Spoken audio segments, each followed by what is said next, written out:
pozdravljeni. Danes se bom pogovarjala s prevajalcem in prevodoslovcem in kustosom, ki ga verjetno ni potrebno posebej predstavljati. Z mano je Štefan Vevar.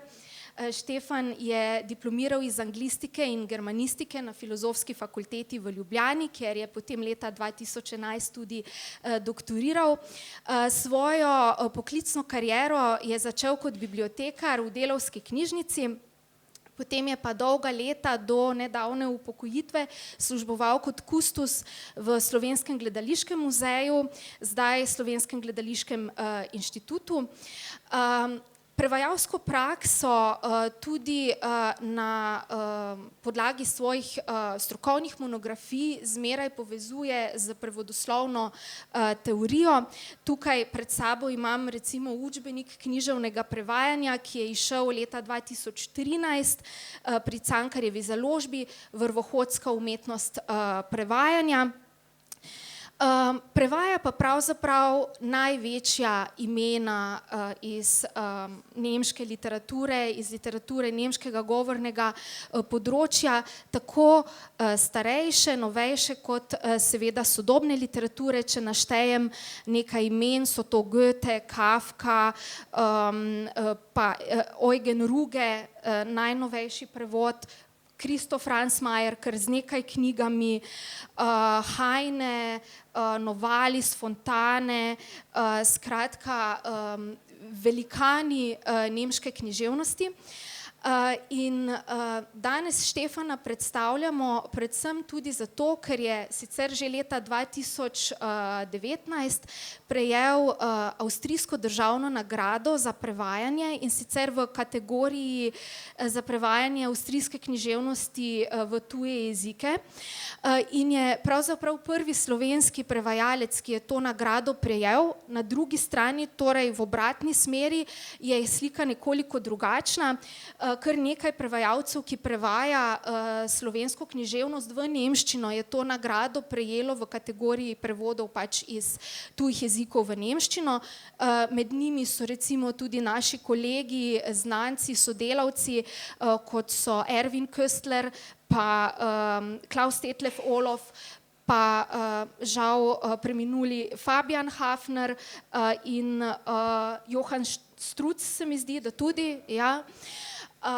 In če omenim še poleg te nagrade, je leta 1999 Štefan prejel seveda tudi našo Stanovsko Sovretovo nagrado za prevod Goethejevih učnih let Wilhelma Meistra, pa da ne pozabim, ker sem že omenila Fabiana Hafnerja, bil je tudi, če se ne motim, prvi prejemnik nagrade Fabiana Hafnerja. Leta 2017 jo je prejel za Sebaldove Saturnove prstane in Sebalda sem recimo tudi pozabila v tem naštevanju Štefanovih avtorjev omeniti. Zdaj pa, ker sem dejansko v tem uvodu veliko govorila o imenih tvojih avtorjev, me zanima, kakšen je pravzaprav tvoj prevajalski kredo in kaj pravzaprav prevajalski kredo nekega prevajalca pove o prevajalcu? Ja, prevajalski kredo je razmeroma težko vprašanje. To so pač neki, bi rekel, temelji, na katere se opiraš pri svojem delu, in če bi zdaj jih moral nekako našteti, bi moral začeti s kilometrino. Se pravi, težko je prevajati, če nisi veliko bral. In jaz sem imel to srečo, da ni bilo toliko dražljajev v mladih letih, kot jih je zdaj, da je bila knjiga skoraj eno od redkih razvedril, in da sem res veliko prebral tja nekje do začetka gimnazije. Potem sem malo nehal brati, ker se me je šport popolnoma zasvojil, potem pa na fakulteti pa spet naprej. In mislim, da je branje pomembno zato, ker se ti v intuicijo usede nekaj, čemu lahko rečemo slovenska literarna izreka. To, da potem, ko delaš in delaš predvsem, ko prevajaš in prevajaš, mislim, da predvsem z intuicijo, da imaš to intuicijo že naseljeno z nekimi rešitvami, za katere veš, da so dobre ali pa da so boljše ali pa da so literarne, in ta selekcija ti pomaga odrivati one rešitve, ki so slabše, In tudi kakšne lažne prijatelje, ene recimo vsiljive sugestije, tuje strukture in tako naprej. Se pravi, če bi se na kredo zdaj uprl in ga do konca razvezal, bi se pravi najprej kilometrina oziroma kilometraža, bi moral natančno reči, intuicija, potem pa, ko delaš, pa nekaj, kar nekoč mogoče nisem vedel, danes pa mi je to bolj jasno, namreč empatija v literarno situacijo, da se poglobi, da skušaš razumeti, zakaj tam gre zelo natančno, ker če prevajaš samo po papirju, to ne bo najboljše. Jaz se včasih se spomnim, na začetku tudi mogoče mi nemščina še ni bila toliko, nisem bil toliko globoko v njej, ko sem danes, in ko na kakšnem mestu nisem točno vedel, kako prevesti, sem si rekel, vse je avtor tako napisal, jaz bom tako prevedel, bo že v redu. Pa seveda danes vidim, da bi to, če bi imel razvito empatijo, če bi bil sposoben se uživeti v situacijo, da bi bil prevod verjetno boljši. Predvsem bi prevod omogočil, da bi to, kar čemu bi lahko rekel in bi to opredelil kot naslednjo kategorijo, da ne prevajamo besed in da ne prevajamo stavkov in tudi ne prevajamo samo tekstov, ampak predvsem prevajamo njihovo delovanje. In seveda, če nimaš te empatije razvite, potem ne moreš prevajati delovanja, ker ne slutiš konotacije, se pravi tistega mišljenega, kar stoji nekako za povedanim in kar je treba soprevesti, oziroma kar je celo pomembnejše od lingvistično rečeno denotacije. Če ne prevajaš recimo po delovanju, če ne prevajaš primarno delovanja, se ti pač lahko dogajajo tako imenovani informativni prevodi, prevodi, ki pravzaprav pripovedujejo vsebino sporočila, delujejo literarno, umetniško pa ne, ali pa veliko slabše. No in ker sva se s Tanjo malo že prej konzultirala o teh vprašanjih, sem prav pri tem prevodnem kredu pripravil eno drobno skico, da ne bomo samo preveč se poglabljali v teorijo, skico, ki kaže, kako se da pravzaprav en Heinejev lirični kristal prevesti najprej, bi rekel, po delovanju, potem pa informativno, potem pa še znižano informativno. Recimo, pesem se glasi nekako takole, ne nekako, natančno takole. Anfangs wollte ich fast verzagen und ich glaubt, ich trüg es nie. Und ich habe es doch getragen, aber frag mir nur nicht wie. V mojem prevodu sprva sem se skoraj zlomil, nič več upal, da bo šlo, pa sem nosil, nisem klonil, a ne vprašajte, kako. Informativni prevod te pesmi bi bil lahko takle. Najprej sem že hotel obupati in verjel sem, da tega nikoli ne bom mogel nositi, pa sem vendar nosil, ampak ne vprašajte me, kako. Branjevka, če gremo še eno stopnjo v nižjo govorico, bi Branjevka na ljubljanski tržnici to vsebino, to sporočilo kolegici morda izrekla takole. Najprej mi je bilo za obupati, sem že mislila, da ne ušlo, pol sem pa ne ušverjela zmogla, sem ne vpraš, kako. Se pravi, tudi ta prevod je informativen, v bistvu sporoči, tudi ta tretja varianta sporoči vsebino, prevod pa vseeno na tem točki ne deluje. No, to so malo mogoče karikirani primeri, ampak kažejo na to, kaj pravzaprav pomeni informativni prevod in kaj pomeni kompleksni prevod. Tukaj je zanimivo še to pri teh dveh informativnih prevodih, namreč, da se skozi vednost, ki sem jo skušal tukaj prikazati, pravzaprav na nek način lahko afirmira danes razmeroma podcenjena metrična forma, pravilna metrična forma, urejen ritem in seveda rima, kar se nekako v modernih časih jemlje kot nekakšno nepotrebno ali pa vsaj manj potrebno pesniško lepotičenje, kar je pa se tukaj pokaže, da prav to in edino to rehabilitira ta lirični kristal kot lirični kristal in ga pravzaprav samo to ga pravzaprav obdrži na nivoju pesmi. Če to ukinemo, se ta pesem pravzaprav sprevrže v nepesem. Ne?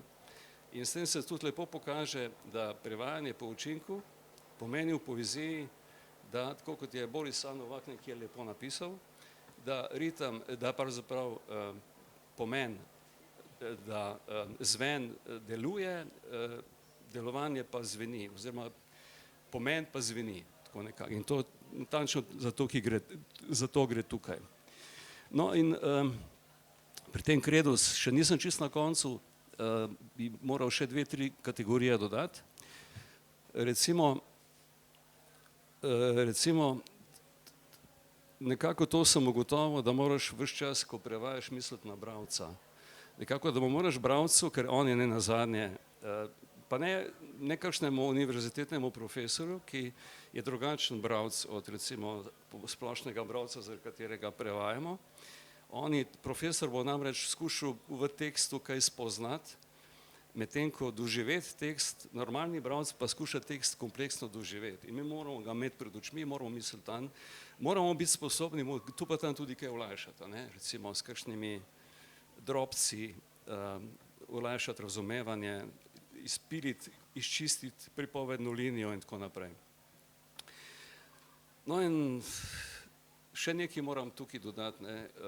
To, kar izdelujemo, je literarno besedilo in naše hotenje je, da bi to literarno besedilo bilo recimo enako kvalitetno, kot je izvirno literarno besedilo.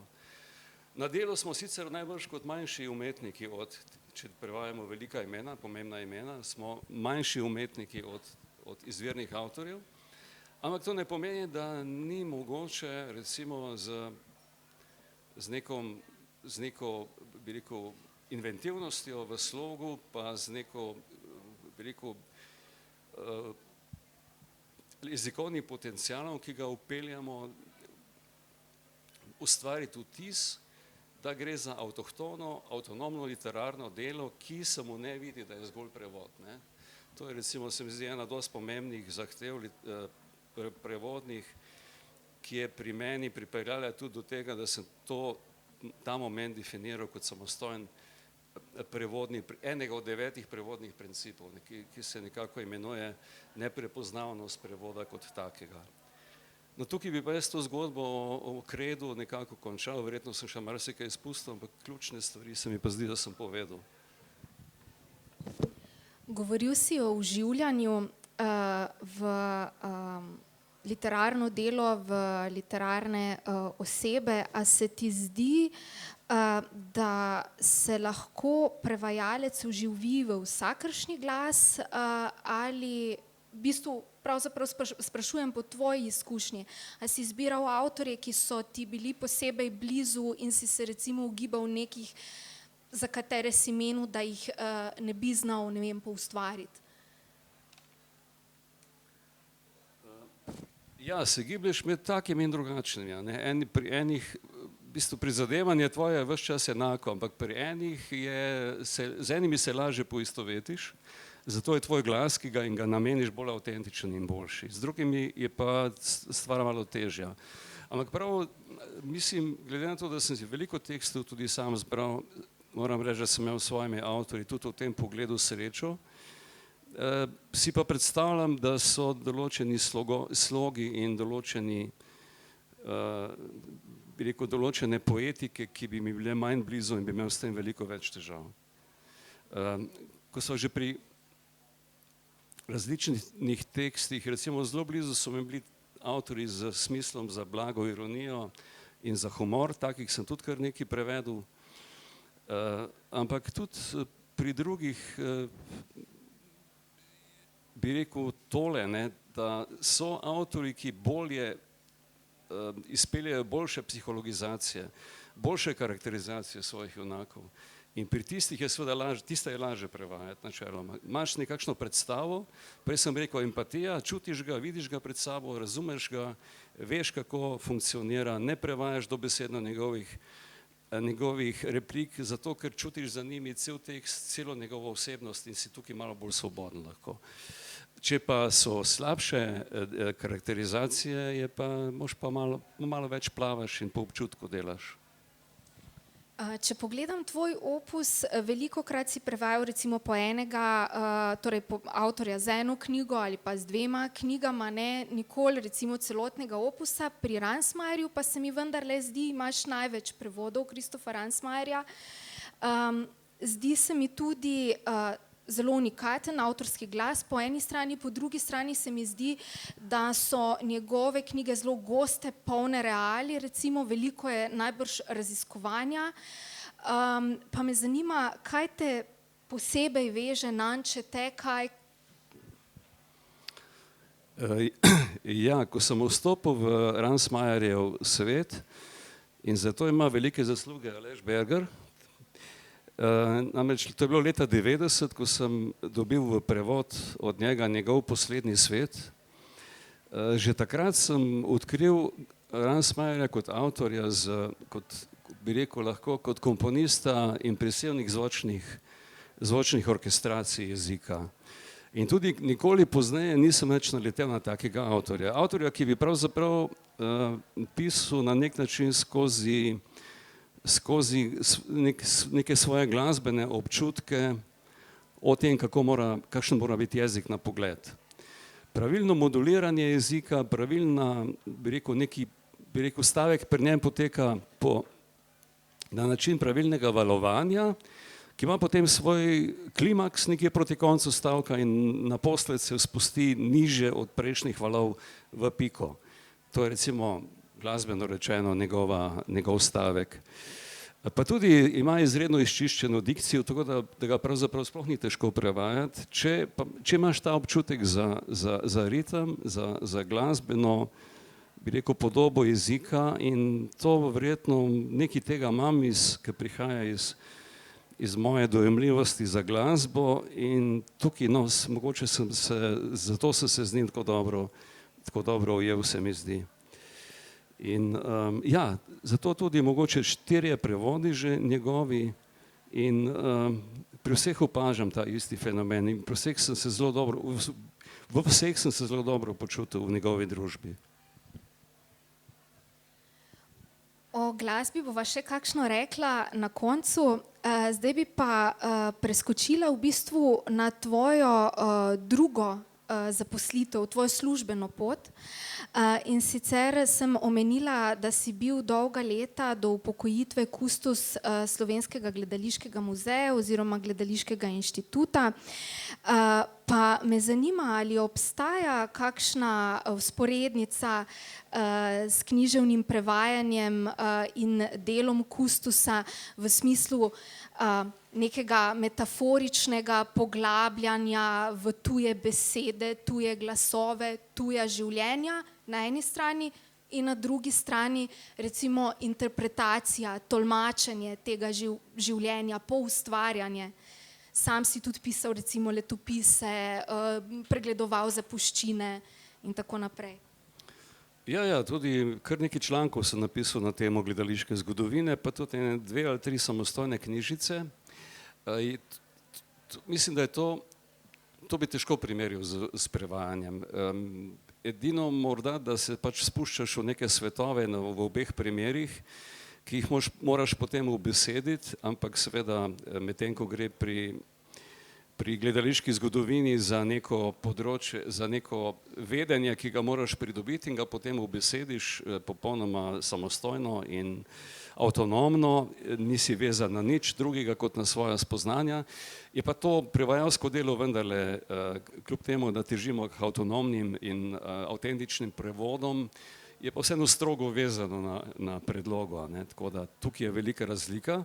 Razen tega je to delo zelo fantazijsko, tako bi rekel, na splošno gre za umetnost, gre za večinoma za nedokumentarne tekste, medtem ko gre pri gledališki zgodovini za vezanost na to, kar se je resnično zgodilo, za neko arheologijo spomina. Mogoče bi tukaj še največ paralele med svojimi prevodi in med gledališko zgodovino našel pri avtorju, ki sem ga tudi zelo rad prevajal, V.G. Zebaldu, ki je tudi nekakšen, bi rekel, kot avtor, dokumentarist in arheolog spomina. In tako da tam pri njem v bistvu je avtentično, so dejansko dejstva iz življenja skoraj enako pomembna kot sama literatura oziroma so samo literarizirana. In tam je kar nekaj paralelno, sicer pa je gledališka zgodovina, moram reči, da me je veselila, da pa sem se vseeno globlje podal na pot, recimo, rečemo temu, literarnega prevajanja, tudi humanističnega deloma literarnega prevajanja, refleksije o prevajanju in zlasti pa iskanja odgovorov na to, zakaj intuicija pravi, da je tako dobro ali pa da je tako boljše. To me je pravzaprav pripeljalo do teorije, prevodoslovne. Namreč, a si umišljam, da je to boljše, ali se to dejansko racionalno da nekako opredeliti kot boljše. Recimo ta rešitev B od rešitve A. No, toliko. In ker si omenil prevodoslovno teorijo, seveda ne moremo mimo tvojega prevodoslovnega dela. Tukaj sem prinesla že precej zmahan in označen in zelo počečkan učbenik Vrvohodsko umetnost prevajanja. Pa me zanima, prevajanje si namreč, književno prevajanje si poučeval tudi na oddelku za prevajalstvo, nekaj časa na Filozofski fakulteti v Ljubljani. Kako si pravzaprav študentom razložil književno prevajanje? In kaj je bilo tisto, a si jih navdušil, oziroma kaj si pravzaprav povedal o tem, a se to da naučiti ali se ne? Ja, nekako tako rekel, pravzaprav je bilo to neke vrste učenje slovenščine. Tisto, kar je dobro v slovenščini, kar je boljše v slovenščini, je pa navadno tudi boljše v prevodnem pomenu besede. Naprimer, da če kaj poveš z manj znaki, je to nek dober znak že za splošno jezikovno izražanje.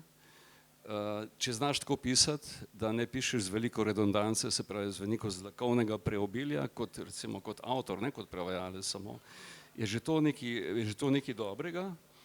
In če recimo študentom tako razložiš, da skozi to pravzaprav, da to isto velja tudi v prevajanju, da se da, in jim razložiš naprimer, da v prevajanju se poraja samo od sebe tako imenovana redundanca, znakovno preobilje, ki izhaja preprosto iz tega, ker skušaš nekemu izvirnemu sporočilu v izhodiščni jezikovni strukturi nadeti nov plašč, nova oblačila, recimo oblačila nove strukture, novega ciljnega jezika, in zato je ta plašč nekje ga je malo premalo, nekje pa ga je pa preveč in ga treba malo stran porezati, ta preveč se zmeri pojavlja. Če na ta način pojasniš, se mi zdi, da razumejo in da tudi potem razumejo, da je treba da je to v prevodu tudi, se pravi, da je veliko boljši prevod če rečeš ne v toku ali v teku let, ampak če preprosto rečeš z leti, ker z leti si vse povedal. In mnogo takih primerov, oziroma primerov te vrste, ki so šli iz prakse. Sem pa potem tudi mogoče na temelju teh primerov se tudi že obračal oziroma se opiral tudi na mojo shemo za kvalitetno prevajanje, teh 9 principov, in sem jim tudi skozi to skušal razložiti. Ampak ne principe v načelu, ki naj jih sprejmejo, ker to kakor da naj bi to morali sprejeti, nikakor ne, ampak bolj iz prakse. Ko so v praksi neki sami pogruntali, kaj je boljše, sem rekel, no sej, kako bi to lahko opredelili, in potem smo to vsi skupaj skušali opredeliti v okviru principa, ki sem ga seveda že prej imel pripravljenega, sem ga že prej nekako postuliral. Si pa večkrat opozoril s tem v zvezi, da je pravzaprav prevodoslovna teorija nekako pripomoček lahko seveda za praktično literarno prevajanje, ampak tudi brez tega shajajo prevajalci praktiki. Zelo primerna pa je predvsem za prevodno kritiko. ki vemo, da je pri nas malo. Že kritika tako in tako, kritiška refleksija, daljša kritiška refleksija pravzaprav sploh v dnevnem časopisju pojenja. Pa me zanima, zakaj se ti zdi pomembna najprej prevodna kritika in kakšno se ti zdi stanje prevodne kritike trenutno pri nas? Ja, o stanju niti ne bi govoril, ker mislim, da je skoraj da ni, ne. Po svoje pa to tudi razumem, ker mislim, da je za prevodno kritiko treba velikanska kompetenca. Najprej je treba en velik časovni in energetski vložek, da prebereš 2 deli. Potem moraš biti potencialni format, da lahko zanaliziraš ne samo kakovostno, ampak tudi pravično, ne. Ker včasih se najdejo kakšne analize, ki so točne, so pa škrbine v tem smislu, da najdejo kakšni recimo kritiki slabosti v tekstu in te slabosti ne usporedijo s kvalitetami teksta, ne. In se pol ne vidi, koliko tehtajo te slabosti, če res obstajajo. Se pravi, tehtanje, ne, samo tehtanje, se pravi pa pomeni, da moraš ti tudi vse kvalitete prepoznati, jih usporediti z slabostmi in potem presoditi, koliko dober in koliko slab je nek prevod in še zato pač je to zelo, zelo visoka stopnja usposobljenosti, pa tudi en ščepec dobronamernosti potreben, ne, za eno zelo solidno presojo na tem področju. In mislim, da je odgovor, zakaj tega tako malo ravno v tem, ne, da si je težko vzeti toliko časa, pa toliko pravzaprav prodreti v oba teksta, pa še tvegati, da mogoče, če tvoja analiza ne bo najbolj spodbudna, kakšne zamere, kakšnih recimo ljudi, ki jih celo poznaš, ne. Ja, seveda tukaj se znajdemo v eni taki zagati, najbrž prevajalci, ki bi to lahko počeli, so hkrati tudi kolegi, seveda, ne, z istega jezika prevajajo. To je ena stvar, pa mislim, da je tukaj še en finančni problem, ne, da pravzaprav to sploh ni ovrednoteno, ne. Ja, seveda. Seveda, to se pravi, jaz sem govoril samo v enem pogoju, da bi pravzaprav to obstajalo. Tale bi rekel, da ni okolja, v katerem bi bile te kritike lahko objavljene, to je pa še drug problem, oziroma da ni nekega stimulusa za to, da bi sploh prihajalo do njih. Zdaj pa, če tudi ta tema je nekako povezana s statusom literarnega prevoda, pa zdaj ne mislim zgodovino, kako so posamezni teoretiki dojemali literarni prevod kot poustvarjalno delo in tako naprej, ampak predvsem mislim, kaj literarni prevod pomeni v današnji sodobni slovenski kulturi, slovenski književnosti. Zakaj je pomembno, da mi kot majhen narod veliko prevajamo, namreč mi prevajamo kar veliko, mislim, da je Martina Ožbolt v svoji knjigi rekla 33%, mogoče celo to zdaj že več. Anglo-ameriški prostor prevaja, ne vem, 3%, skratka, veliki jeziki so dosti bolj samozadostni, imajo tudi seveda večji kritični bazen svoje izvirne literature, to je ena stvar. Druga stvar pa, zakaj ne smemo iti recimo v njihovo smer, kar se dejansko tudi že vsej misli, če ne dogaja. Jaz mislim, da so vsi raziskovalci, ki so preučevali to vprašanje, pravzaprav prišli do sklepa, da prevod izjemno sooblikuje naš literarni jezik, prevajanje v slovenščino, ponuja nove, drugačne možnosti, nove metafore. Mislim, da inventivne poti, ki jih v prevodu ubirajo prevajalci, demonstrirajo, kaj vse je v recimo njihovih ciljnih jezikih, to zdaj ne mislim samo slovenščino, ampak slovenščino pa še prav posebej, sploh vse mogoče, ne, še vse tisto, do česar se niso dokopali izvirni avtorji. Tako da jaz mislim, da tukaj gre za eno široko odpiranje jezikovnih palet, seveda tukaj izključujem tako imenovano kalkiranje, ne, ko te pač sugestija izvirnika pripelje do tega, da začneš oponašati strukturo tujega jezika nereflektirano, to izvzemam iz tega konteksta. Pa tudi mislim, da pri dvomilijonskem narodu, kot je recimo naš, če govorimo o statusu prevoda, ne, mislim, da je tudi na področju izvirne literature, ne, da razmeroma nizka kritična masa, ne, in da lahko enemu slovenskemu kresniku, če grem zdaj na področje našega starejšega brata v tej hiši, ne, bratov in sester v tej hiši, da lahko enemu slovenskemu kresniku, recimo, naprimer Nemci postavijo bok 40 kresnikov, ne, če gremo statistično, ampak da se tam prava selekcija s tem šele začne. Tako da bi rekel, to, kar se pred mi pisateljih tu in tam dogaja, ali pa to opažam, ne, to zagledanost v izvirno literaturo, ki naj bi jo postavili na piedestal, in vse drugo pa recimo je neštetokrat manj pomembno od tega, ne, se mi zdi, da tukaj je malo problematična, ne,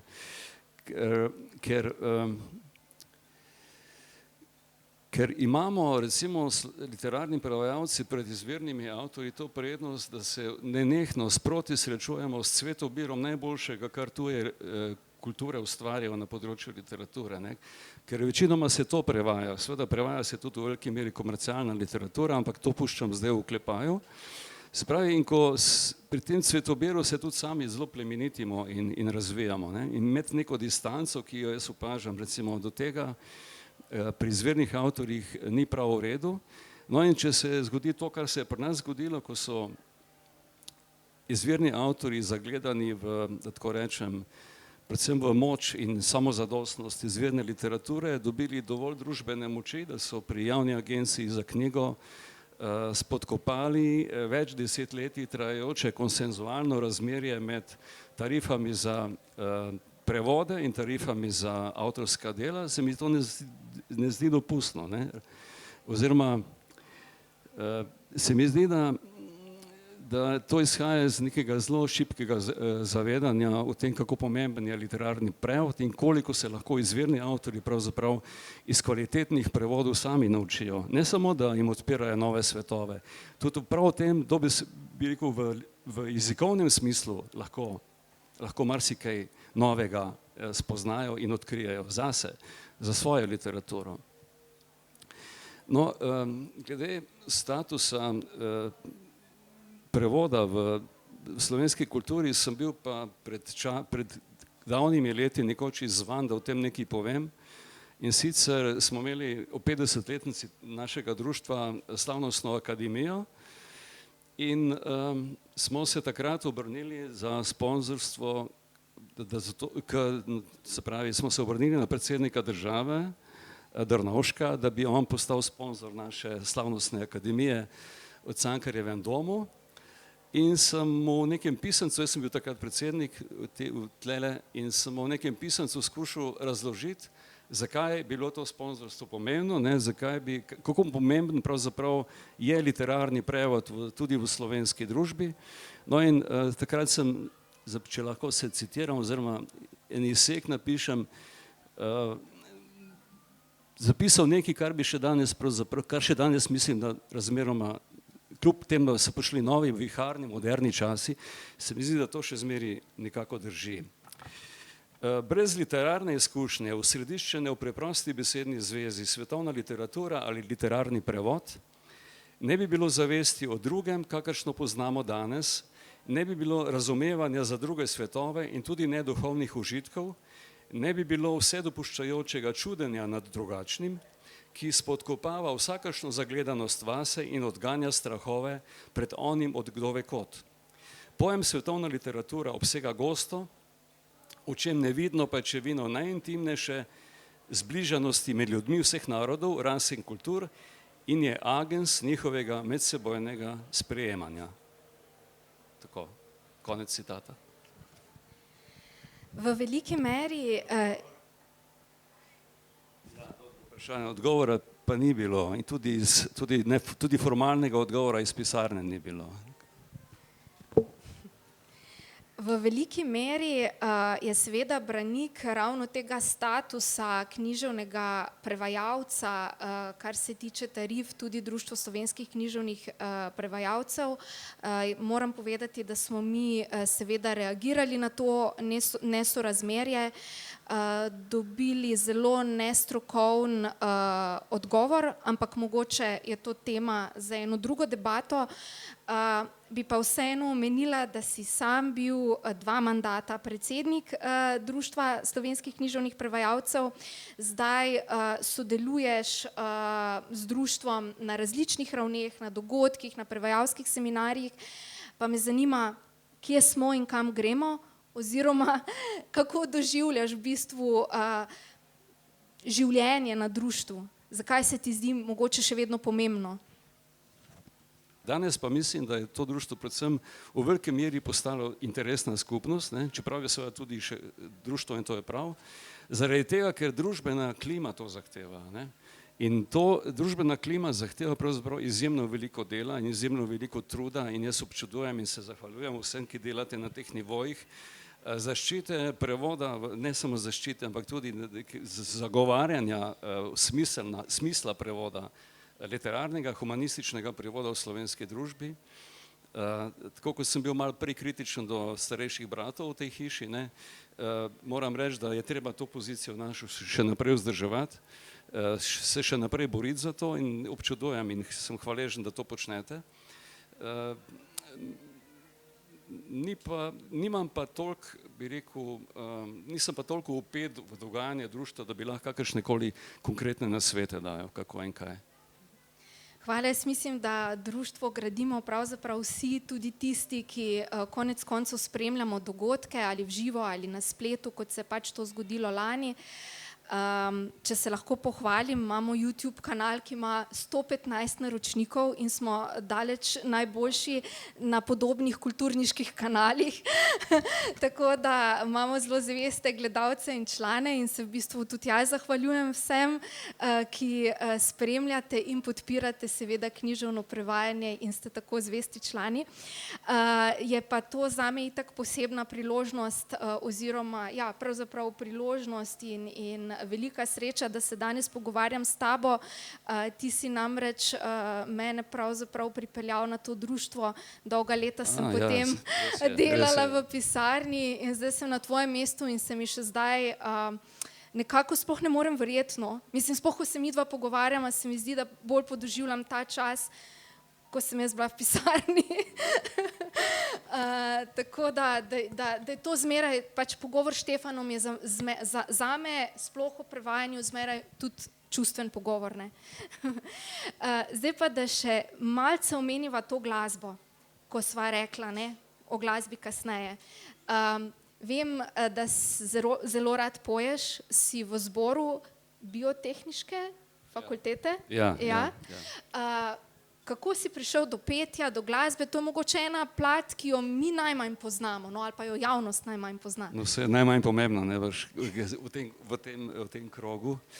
Ja, že v gimnaziji smo imeli en 12 let, moški 12 let v 4. letniku, pa nekako tudi družinsko petje je bilo pri nas doma zmeri navzoče, zlasti na praznovanju godov. Ne, rojstnih dnevov niso praznovali starejša generacija pri nas, samo godove in to je bilo zmeri družinsko petje, 3-4 glasno pogosto. In to nekako, to mi je bilo zmeri všeč, pol gimnazija, no pol v času študija sem bil 5-6 let pri Primorskem akademskem pevskem zboru Vinkov vodopevec, to je moški akademski zbor. Potem sem bil 4-5 let na radiju, se pravi, kaj je že bil, radijski, kako se že imenuje. No, to je bil neke vrste polprofesionalni zbor, nekaj smo bili tam dobesedno 4-krat na teden, vsako popoldne. Potem sem imel dolgo pavzo in zdaj sem pa zadnjih skoraj 20 let pri biološkem oktetu. Ja, tako da to me spremlja ves čas.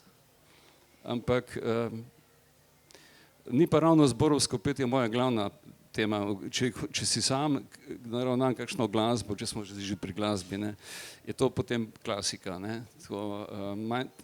Nekako življenje se mi zdi, da razmeroma kratko, prekratko za male mojstre, tako da jaz nekako ostajam, sem presegel male mojstre roka in tako naprej. Ne. Se me ne zanimajo več, no, mogoče tudi z leti to pride. in poslušam velike mojstre, ki imajo res veliko za povedati. Händel, Schubert, Mahler, Mozart, Richard Strauss, mladi Wagner, recimo, to je nekako moja smer v glasbi. Ja, to je bil zdaj tak sladkorček, morava počasi zaključiti, ampak bi kar z glasbe prešla, torej z glasbe kot melodije, bi prišla na glasbo v literaturi.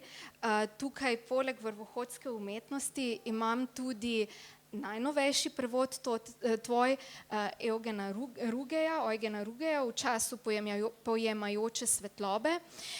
In s Štefanom sva se dogovorila, da bo za konec prebral za pokušino nekaj iz knjige in morda še nekaj zaključnih misli velikih mislecev o prevajanju. A ne? Ja, v redu. No, to je roman o 4 generacijah družine vzhodno-nemških aparatčikov. Roman, ki je pred leta 11 postal nemški roman leta, oziroma je dobil nemško knjižno nagrado, pa potem še Dublinovo nagrado, in v njem pravijo novi Buddenbrookovi nemški, gre za izvrstno karakterizacijo oseb in vzhodno-nemškega ozadja, pa tudi za, bi rekel, za ideološke spopade med različnimi rodovi te družine, zlasti med enim zgodovinarjem in njegovim sinom. In ta patriarh družine pravzaprav praznuje, to je en od klimaksov romana, je rojstni dan patriarha družine, leta 89, nekaj mesecev pred preobratom v Nemčiji, kot 90-letnik znova praznuje svoj rojstni dan, je ta dogodek orisan v romanu z vidika 6 sodelujočih oseb, tako da je tudi v tem smislu intrigantska karakterizacija. No, in na tem rojstnem dnevu že povsem dementen, ko že skoraj ne zna nič več povedati, ampak nečesa se pa še spomni. To pa je ena pesem, neko staro partijsko himno, se pravi himna vzhodno-nemške komunistične partije, in jo potem tam tiho takole zabrunda. Partiji naši ponosen pozdrav, partiji, ki se bori za pravico, partiji naši, ki vedno ima prav, ki proti laži zmaguje z resnico. Zanjo, ki se z zatiralci bojuje, življenje je prvo najbolj dragoceno, v bitkah se zanj kot junak odlikuje, braneč, če je treba, z najvišjega ceno. Zato prav je imela in večno ima, rojena iz Leninovega duha, do dna prekaljena od zmag Stalina, največno nas vodi v prostost partija. To je ta himna. No, zdaj pa Tanja je rekla, oziroma moja ideja je bila, da bi za kakšen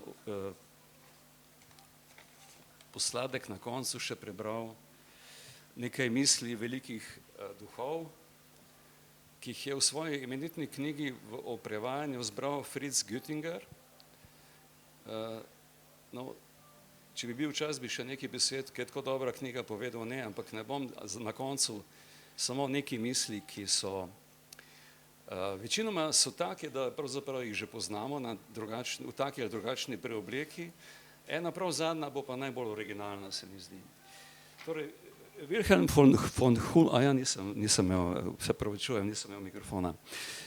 von Humboldt pravi: prevod se toliko bolj odmika od originala, koliko bolj krčevito stremi k zvestobi. Jean-Paul: slabo znamenje, če se da avtorja v celoti prevesti. Literarna umetnina, ki se jo da prevesti, prevoda ni vredna. Samuel Butler: če je original berljiv, mora biti tak tudi prevod. Sicer je kvečjemu dobra šolska naloga, ne pa prevod. Upam in verjamem, da se mojim prevodom ne vidi, da so, kar so. Alexander Vinet: kolikor bolj hoče prevod ostati zvest jezikovni obliki originala, toliko manj bo zadev njegov slog. Morda je pravi postopek ta, da si rečemo, če bi se moral avtor, ki ga prevajam, s svojo miselnostjo, kakršna pač je, poslužiti mojega jezika, ali bolje, če bi bil moj jezik njegov, kako bi potem izrazil dano snov. Friedrich Schiller: od prevoda zahtevam, da žarči duha jezika, v katerem je zapisan, ne pa duha originalnega jezika. In še Karl Fossler: vsak prevod se udejanja z mandatom samoohranitvenega nagona te ali one jezikovne skupnosti. Umetniško dovršene prevode nacionalne literature kaže ceniti in imeti za strateške okope, na katerih se genij naroda bojuje zoper tuje, zdaj pride pa paradoksalno, tako da mu skuša čim več izmamiti. Se pravi, da moramo pripustiti prevode v matično oziroma v ciljno svojo kulturo, ker nas bodo obogatili. Pa tudi, če še tako pazimo na to, da nas ne bi pohujšali. Tako. Lepa hvala za te bisere iz knjige, Göttingerjeve knjige Zielsprache o teoriji in tehniki prevajanja, v podnaslovu. Ja. Hvala za, naj to kar bo in obvisi kot zaključek.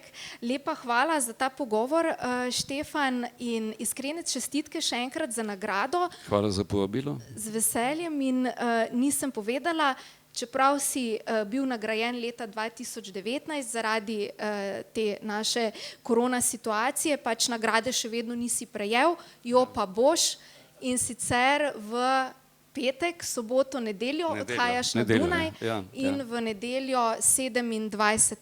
junija svečano končno prejmeš nagrado. Čestitke. Hvala. Hvala.